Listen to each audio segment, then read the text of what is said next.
जिस समय कांग्रेस को समर्थन की जरूरत थी उसमें सबसे पहले समाजवादी पार्टी के विधायक ने समर्थन किया था। उन्होंने रात के 1 बजे जब मीटिंग खत्म हुई, उन्होंने आश्वासन दिया कि 6 सीटें लगभग आपको दी जा सकती हैं। मजबूरी में समाजवादियों को अपने जहां मजबूत क्षेत्र हैं वहां पर कार्यकर्ताओं की भावना को समझते हुए हमें लड़ाना पड़ रहा है। मध्य प्रदेश में कभी हमारा इस हिस्से से विधायक बन गया, कभी उस हिस्से से विधायक बन गया और हमारी पार्टी से कई बार कई विधायक बने जो आज दूसरे दल में भी चले गए, कांग्रेस में भी चले गए।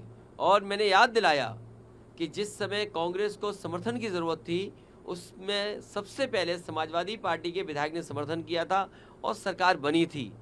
हम बीजेपी के खिलाफ हैं और जिस समय भी कांग्रेस के नेताओं से बात हुई उस समय मैंने कहा कि हम बीजेपी को हराना चाहते हैं, जो हमसे सहयोग लेना चाहो ले लो।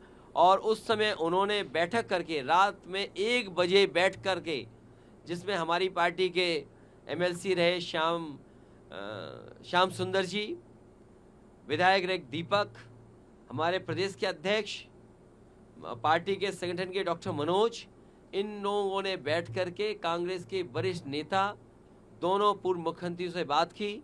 उन्होंने रात के 1 बजे जब मीटिंग खत्म हुई, उन्होंने आश्वासन दिया कि 6 सीटें लगभग आपको दी जा सकती हैं और वो खबर अखबार में भी छपी। मुझे भरोसा हो गया कि 6 नहीं कम से कम 4 दे देंगे। लेकिन जब सूची आई कांग्रेस की तो जो हमारा सिटिंग एमएलए है उस पे भी उन्होंने प्रत्याशी घोषित कर दिया।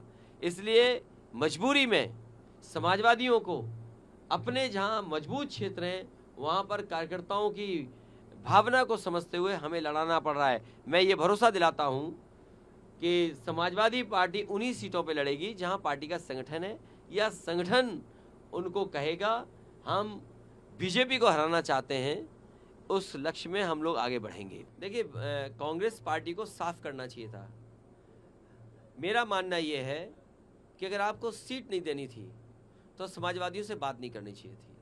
आपको पहला ही कदम ये उठा लेना चाहिए था कि आप अपना संगठन और अपनी पार्टी के हिसाब से लड़िए और जो सहयोग चाहते वो बता देते तो शायद समाजवादी पार्टी सहयोग करती और खड़ी रहती। लेकिन उन्होंने कोई जानकारी नहीं दी, न कोई समाजवादी पार्टी को इस लायक समझा उन्होंने। इसलिए समाजवादी पार्टी वहीं लड़ रही है जहां पर समाजवादी पार्टी का संगठन और मजबूत